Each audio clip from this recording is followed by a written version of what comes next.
unahin na po muna namin ha. Marami pong excited sa inyo dahil alam ko na yung iba po dyan sa ating mga followers ay talaga naghihintay lagi ng update tungkol kay Vice President Sara Duterte.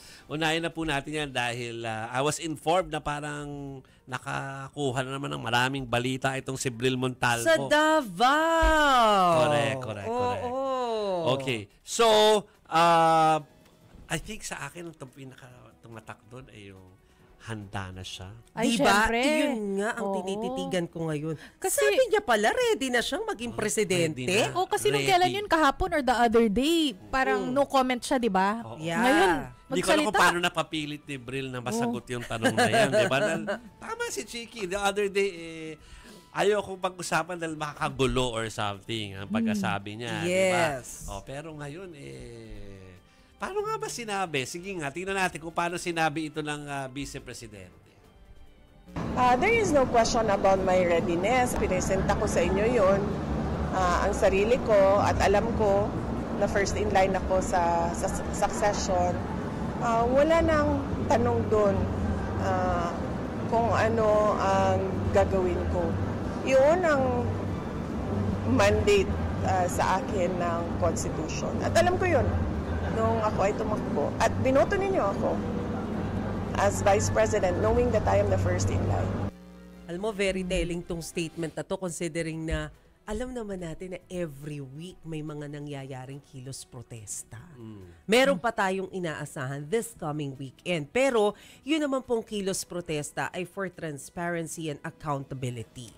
Yeah. Although yung isang magrarally this weekend, sila ay resign all. Resign all sila.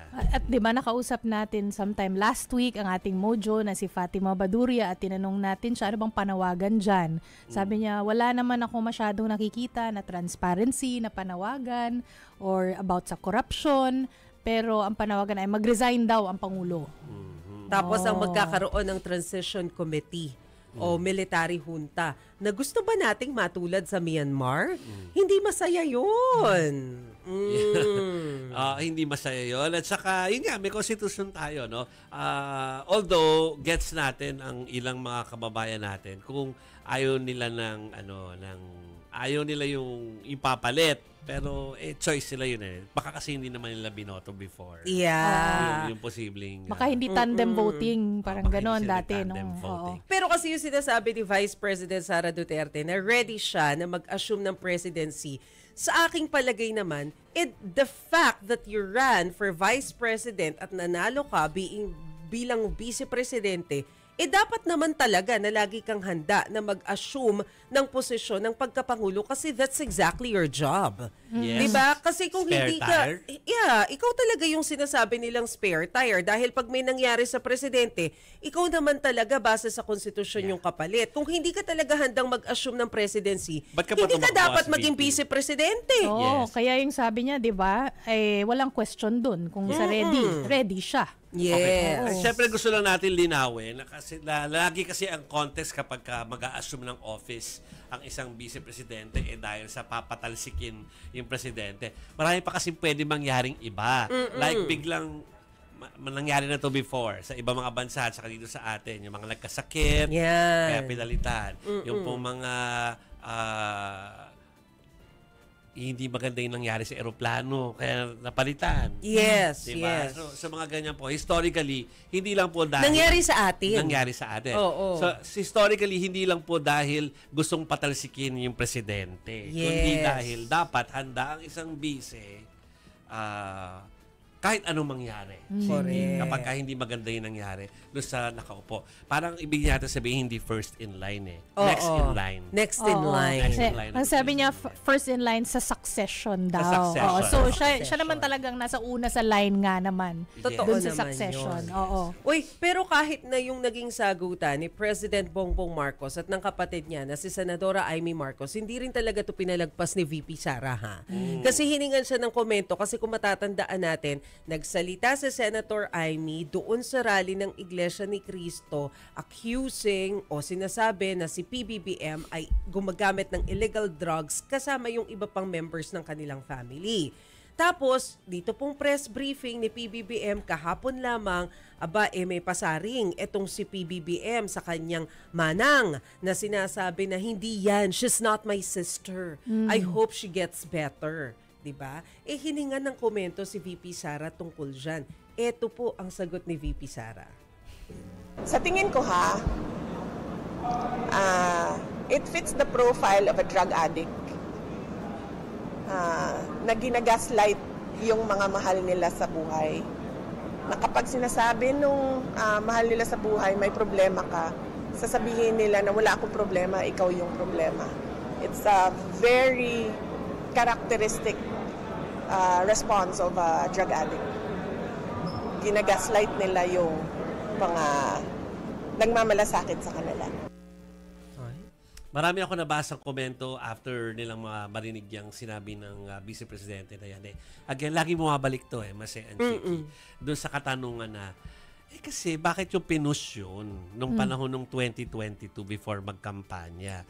Parang hindi ba kayo lahat aware? Diyan sa mga inaakusahan nyo siya ngayon na ganyan siya, hindi ba kayo aware sa stage na yon? Sinasabi ng mga komento hindi ba daw aware yung mga nakipag-tandem doon sa Pangulo nakaupo ngayon nung panahon ng kampanya? At ba't hindi nila ni-raise ito noon? Tas ngayon, tuloy, hirap na hirap silang i-push yung naratibo na to. Iyon na nga. At saka, kung babalikan kasi natin yung 2022 presidential elections, ang leading noon sa survey for presidency ay si Vice President Sara Duterte. Pero matapos nilang makipag-usap kay Congresswoman Gloria Macapagal Arroyo na iba na yung naging plano at ang nangyari si PBBM na ang tumakbo sa pagkapangulo, nag-giveaway si VP Sara. Sila namang dalawang nagtandem And kaya wala dapat ibang sisihin. Baka sisihin nyo yung mga ibang hindi bumoto sa inyo, no? Kayo naman ang Kayo yan. eh. At meron pang isang nagsabi sa inyo ng gabay dati ninyong pinakinggan. O yung matandaan nandun na sa Yes. Oo, tama. Kasi si PRRD, hindi niya gusto yung may mga usap-usapan nung panahon na yon, not directly sinabi, pero may mga usap-usapan behind the scenes na parang hindi pabor. Yes. Si FPRRD doon sa tandem nung lagi niyang tinatawag na bangag at weak leader si PBBM. Idadamay ko na rin, huwag nyo na rin pong sisisihin yung media ngayon na pinipilit yung bumanat doon sa nakaupo Huwag niyo sisihin kasi nung time na yon, tinanong namin lahat ng iyan bago kayo nagdesisyon. Pero hindi naman kayo nakinig. So, ngayon, bakit naging kasalanan ng iba? Yung naging choice ninyo. Parang ganun ang gustong palabasin doon. Ano po? So, basta tayo ngayon, ine-ere natin. Sinasabi natin kung anong sinabi ng Vice Presidente, sinasabi natin ng denial o kaya kung ano man ang gustong sabihin ng nakaupong Pangulo. Okay? Yun ang magagawa namin. Yan na po yung pinili po ninyo. Unity kaya yan ang dati. binibigay namin sa inyo ngayon na kapag nagsalita sila, isasabihin namin sa inyo kung ano yung sinabi nila. Okay? Pero ayun, ngayong nakaupo na po sa Malacanang, nandyan pa rin yung question na pwede pa siyang impeach? Pwede. Pero alam naman natin kung anong ibig sabihin ng impeachment. It's a numbers game at saka at the same time, it's political. So, kung yun nga pong move to impeach yung VP ay inabot tayo ng buong Christmas to summer, ganun na naging ending. Tingnan natin. Baka by the time na umusad yung gusto nyo, tapos na yung termino. Ayun na nga sa sobrang tagal. Kasi after itong buong year ng 2026, tapos start na yung campaign. Tapos na yun Kapag nagsimula ang campaign, lame duck na yun Correct. Kasi kung Kiko lang ang nag-push nito, di ba? Kung Kiko Barzaga. Wala na tayong nababalita ang iba pa. Pero kasi kahit si VP Sara may sinabi kanina tungkol dun sa mga possible grounds kung bakit pwedeng ma-impeach o yung mga impeachable offenses ni Pangulong Bongbong Marcos. Sabi niya, isa doon sa mga ipinupunto ni VP Sara, yung 2025 national budget na sinasabing pinaka-corrupt na budget sa kasaysayan ng Pilipinas, pinirmahan no other than the President himself. So, hindi ba daw yun na questionable? Tapos meron pang mga questions about doon sa insertions na hanggang ngayon ay hindi pa rin talaga nasasagot. So, pakinggan na lang natin yung sinabi ni VP Sara. He allowed the insertions. So that is a culpable violation of the Constitution. Refusal to take a drug test, that is betrayal of public trust. allowing the ICC to enter the Republic of the Philippines is culpable violation of the Constitution. That is against our national sovereignty. Ang dami ng impeachable offenses ni Ferdinand Marcos Jr. Of course not. Why will we waste our time in filing a impeachment complaint na alam naman nating hindi papansinin ng House of Representatives? Diba? So wala silang plano Oo. na maghain ng impeachment case laban kay PBBM kasi kahit sila alam nila, ay hindi naman yan uusad sa Congress. Numbers game nga kasi. Numbers Oo, game. tsaka very political.